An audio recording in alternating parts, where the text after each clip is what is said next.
Bonjour à toi, j'espère que tu as fait le plein de vermifuges car prépare-toi à découvrir la voie de infection.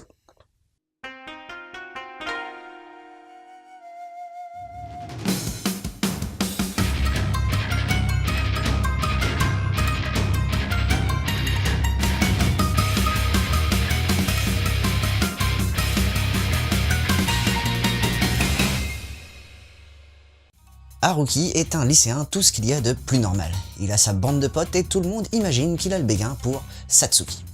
Du coup, pour lui donner un coup de main, ses amis décident de les enfermer dans une réserve du lycée pour que la magie opère. Ah, les joies du lycée. Bon, par contre, pour Haruki, il a pas trop de bol. Alors, déjà pour commencer, c'est pas Satsuki qui va être enfermé avec lui, mais Kirara.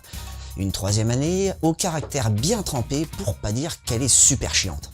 Et en plus de ça, la plaisanterie de ses potes s'éternise et personne ne vient leur ouvrir.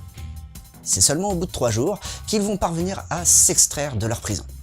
Seulement voilà, en 3 jours, le monde a radicalement changé, car des porteurs s'attaquent à la population et infestent toute la ville.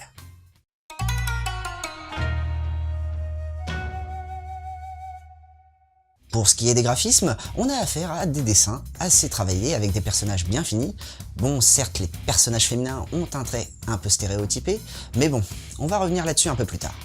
Au passage, l'auteur a pas mal poussé les détails jusqu'à retranscrire certains détails des semelles de chaussures des personnages, ainsi que pas mal de motifs sur les culottes. On a aussi quelques scènes pas mal dégueulasses avec notamment des gros plans sur les visages d'infectés purulents de verre, et c'est ce qu'on demandait d'un manga sur ce thème. Pour ce qui est du Nemo, on retrouve un découpage un peu stylé shonen avec pas mal de superpositions et de gros plans qui permet une narration bien dynamique. La jaquette reste somme toute assez bien réalisée avec en fond le logo représentant une zone infectée et en premier plan un porteur avec une utilisation de la lumière sur ce dernier bien sympathique. Petite mention spéciale pour la couverture qui elle aussi est bien réalisée et apporte un petit côté gang de rue.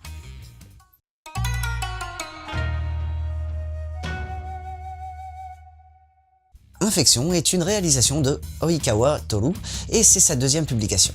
Bon, par contre, si tu connais pas sa première, c'est normal car elle n'a pas été encore licenciée en France.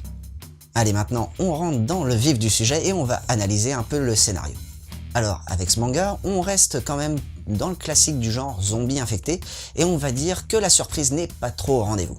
En effet, le héros principal est un gars pas trop sûr de lui, qui en avançant au fil du scénario va révéler son vrai courage, tous ses amis vont le soutenir, ils vont aussi se mettre en danger malgré les missions suicides du héros. On est un peu dans les stéréotypes d'ailleurs, quand on y repense.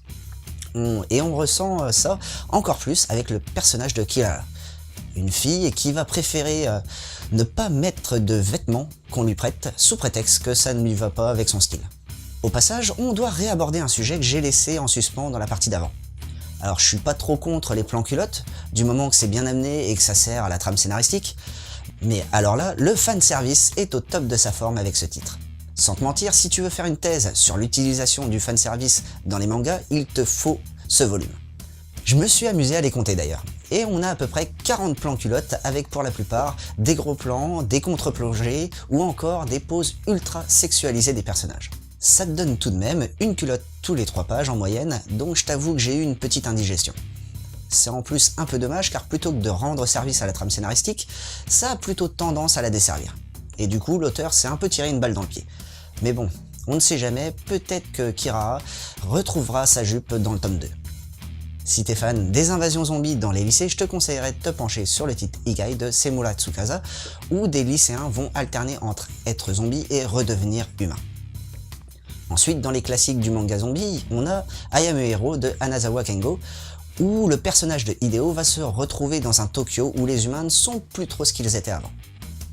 Et enfin, pour terminer, High School of the Dead de Sato Daisuke, où un groupe de lycéens s'est regroupé afin de survivre à l'apocalypse zombie. Et voilà, c'était Boubou, j'espère que cette chronique t'aura plu et surtout donné l'envie de lire Infection. Allez, sur ce, je te laisse, j'ai quelques zombies à aller trucider, et surtout, n'oublie pas de suivre la voie du manga.